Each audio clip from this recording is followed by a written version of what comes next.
Hola, and today I'm going to share with you some of the Cuban food you'd be able to eat when you visit the country. Let's first start off with how the food got its unique taste, and that is a blend of Spanish, French, African, Chinese, Portuguese, and Arabic cultures. The arrival of the explorer Christopher Columbus in 1492 had a major influence on the direction of Cuban cooking. Columbus claimed the country on behalf of Spain, and the newly arrived Spanish inhabitants brought their cuisine with them. The Spanish later brought slaves from Africa for the manual labor, and this then merged African and Spanish cooking. The food in Cuba, that is again a blend of different cultures of Spanish, French, African, Chinese, Portuguese, and Arabic, is often nicknamed peasant cuisine in Cuba simply because there's no specific steps that we have here in America to make certain foods, where you have to cook something first, then add this a little bit later, and then later on down the line you've got to do this and this. The food in Cuba is basically you put it in a pot, you mix it together, and you eat it. It's so easy to make, and that's why it's nicknamed the peasant cuisine. Some of the things that are grown in Cuba that kind of go along with this food is tobacco, vegetable, beans, meats, beef, and pork, eggs, and also milk. One of the things I found about Cuba is that they typically don't write their recipes down. Instead, families traditionally pass them on orally from generation to generation. So if you want to know the secret weapon of Cuban cuisine, you better find a way to become part of a Cuban family.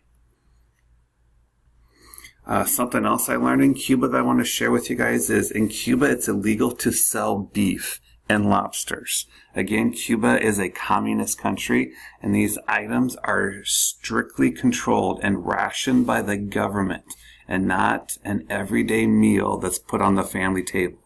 So here in America, we have the option of going to Walmart and buying beef anytime that we want. In Cuba, it is rationed where you can only buy it at certain times. I thought that was very interesting. Well, we can't talk about Cuban food without mentioning the national dish that you see on the screen in front of you called the ropa vieja. This is a Spanish word which means old clothes. I don't quite understand how that's nicknamed old clothes and why it's got that name, but it looks amazing. This recipe tastes anything like but what it sounds. It's a hearty as stew, which is kind of like chili here in America, and it's easy enough for anyone to make. To prepare it, you basically cook a skirt steak in a pressure cooker or a crock pot with stock and bay leaves. On top of that with red sauce consisting of tomato puree, cooking wine, sauteed onions and bell peppers, garlic cloves, and spices. Then pair it with either white rice, fried plantain, or black beans, or all three. So that's an easy way to make the national dish, ropa vieja. One of the other dishes that I was able to research and I thought that was very interesting is called Cuban corn on the cob. It's American version, but only in Cuba. They consist of grilling the cob, rolling it on cacha cheese, sprinkling it with chili powder, and pouring some drops of lime juice on it. I know sweet corn is out of season right now here in America, but I definitely plan on giving that a try this summer with some of the sweet corn that we will eat.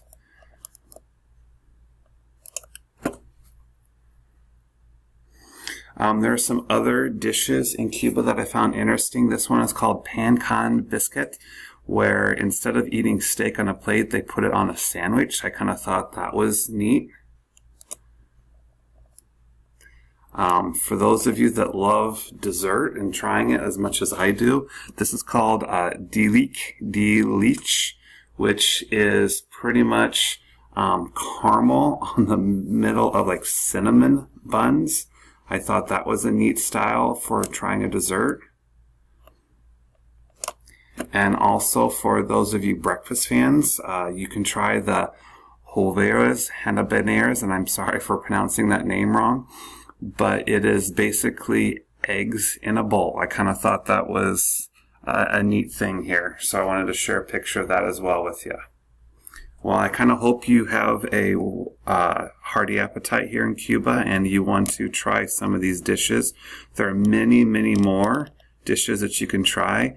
Again, cuisine in Cuba is a blend of many different countries put together. So I think that's something that makes Cuban cuisine very beneficial and very well worth trying. Thanks for listening.